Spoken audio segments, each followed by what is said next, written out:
What's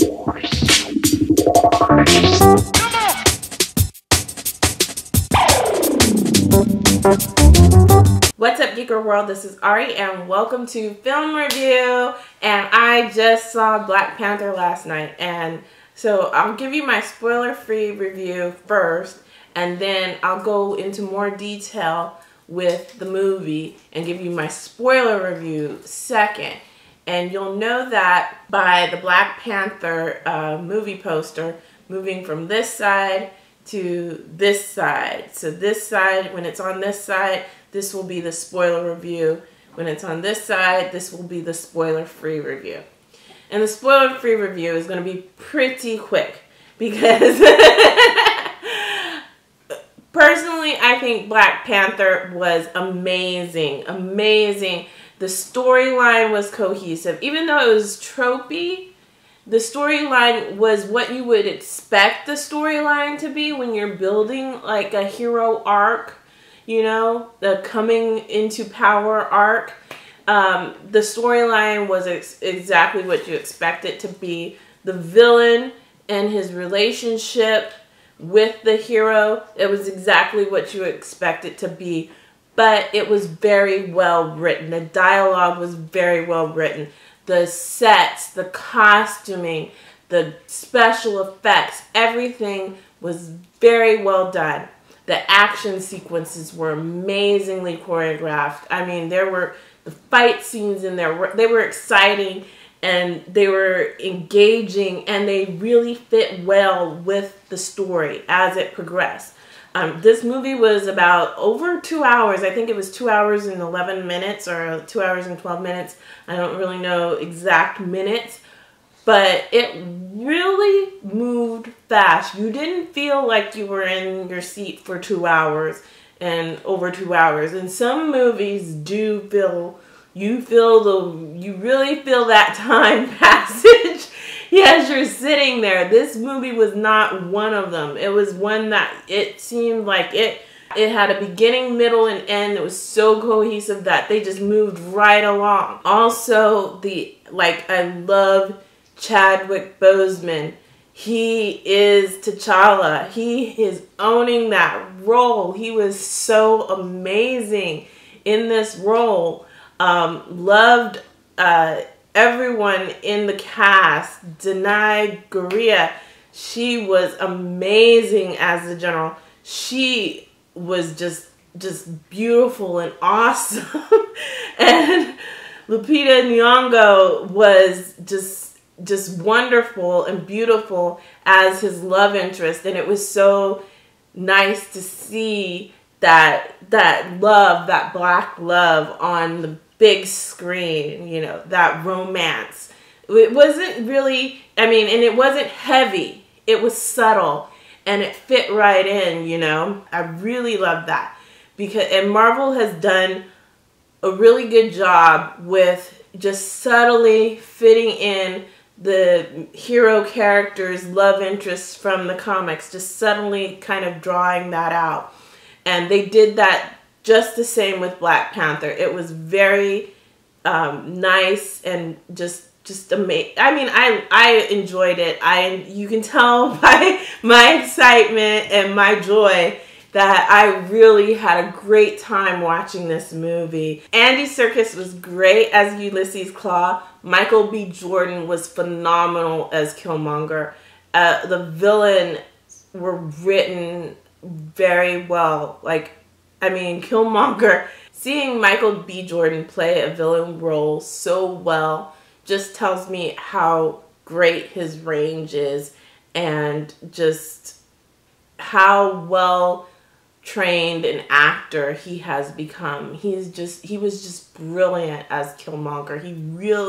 He struck kind of a chord with me in his villain role. It was very well done. Ryan Coogler, he's worked consistently with Michael B. Jordan, and I think that he definitely knew that Michael B. Jordan was up to the task of taking on Eric Killmonger, because he definitely made an impression. in this film. So going to our spoiler review, if you don't want to get spoiled, you can cut it off right now.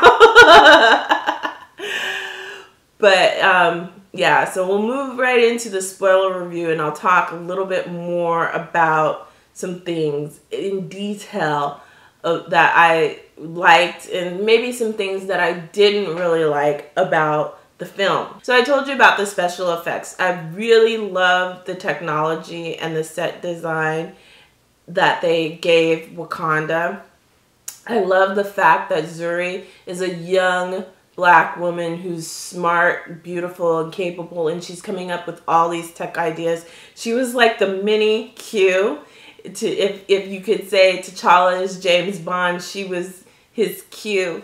And she was a great character to watch and identify with. You had Shuri played phenomenally by Letitia Wright. She was amazing in this role. You also had Martin Freeman back as Everett Ross, and got some more insight into his character, former Air Force pilot.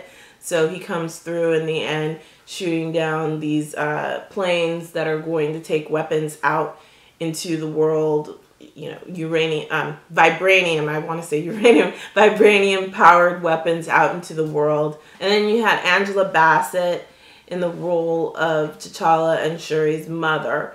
I felt she was underused. Also, you had Forrest Whitaker, and I felt he was underused as well.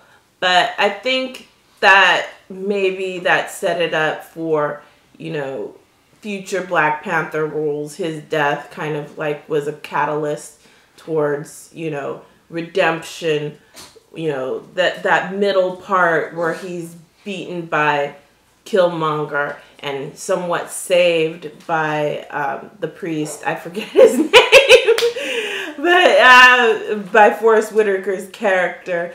I think his death served a purpose, but I felt like he was underused. Definitely felt like Angela Bassett was underused as T'Challa's mother, the Queen. Some things that really kind of irked me were the fight sequences, the one between T'Challa and M'Baku and T'Challa and Killmonger. I felt like T'Challa was very weak, and I know, and he has the Black Panther strength stripped from him, and then he's supposed to be fighting on a human level, but he barely beat M'Baku, and he lost to Killmonger. And then when he comes back, he has his superpowers back when he comes back and beats Killmonger. So I really don't feel like it solidified him though in his position. I don't feel like that comeback solidified him. I would have liked it to have been again, you know, them being stripped of their powers and then fighting back and then him winning as a human. I think T'Challa needs to train more. Because it should be like when you go and you strip him from his Black Panther powers, it should be like, you know, this is a thing that I'm doing for you. You know, this is a thing that I'm doing for you to serve, you know, to make you, to make it even. This is like my gesture, you know, this is my symbolic gesture towards you.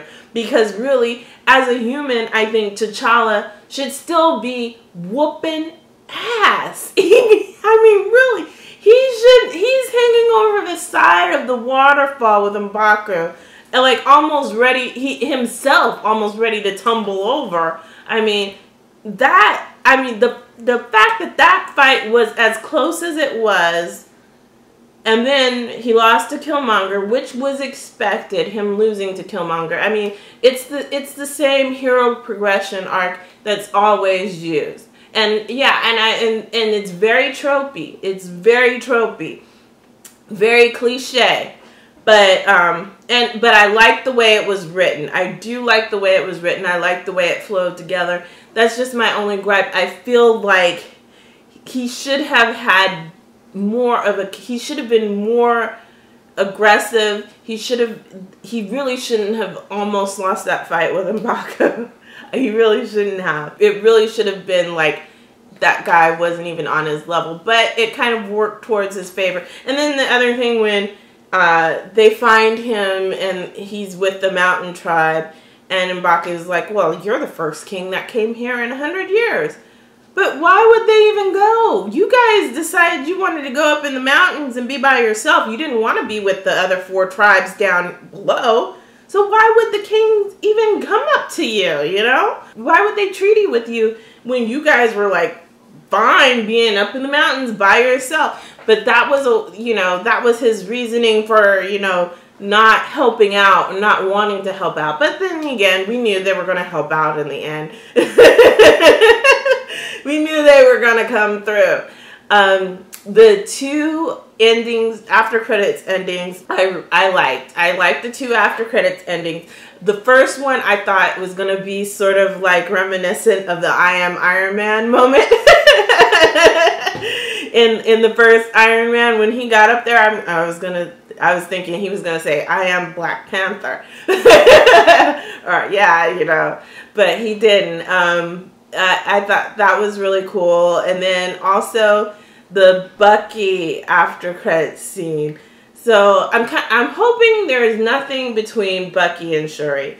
Please do not have something between Bucky and Shuri. I would not like that.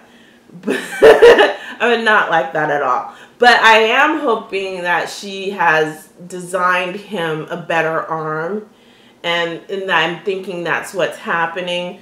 And they're getting ready, like that's the setup, you know, where, you know, having Bucky in Infinity War, which we know is coming out next. So I'm thinking that she's designed him a more powerful arm for the Winter Soldier. And she's probably healed his mind as she healed Everett Ross's spine. So, again, I love that character. I think she did it. She was very, you know, interesting, a little bit of comic relief, but just great. And I love the way she portrayed that character. So that's my thoughts on the film. Let me know what some of your thoughts were on the film, what your takeaways were. Like I said, I thoroughly enjoyed this film. Can't wait for Black Panther 2. Please give me a whole series of Black Panther movies. Just seeing the costuming was just so gorgeous. The set design was just so gorgeous. It was just a well put together film, and I just, you know, I can't say enough good things about it. So let me know what you think in the comments below. If you haven't seen it, you better see it. If you haven't seen it and you sat through my spoiler part of my review, then I'm sorry. But you should still see it, because you'll still, I mean, even with spoilers, you will love this movie. Thanks for watching. Remember, like us on Facebook, follow us on Twitter, visit our website, and subscribe. Hit that subscribe button, hit that like button, share this video, watch some of my reactions. I did a reaction yesterday to the Incredibles 2 trailer, so watch that, please. Also, I've done reactions to the Han Solo trailer. That played before the movie. Han Solo trailer played before the movie. Also, I did a reaction to the Deadpool trailer, so watch that as well. Thank you. Bye.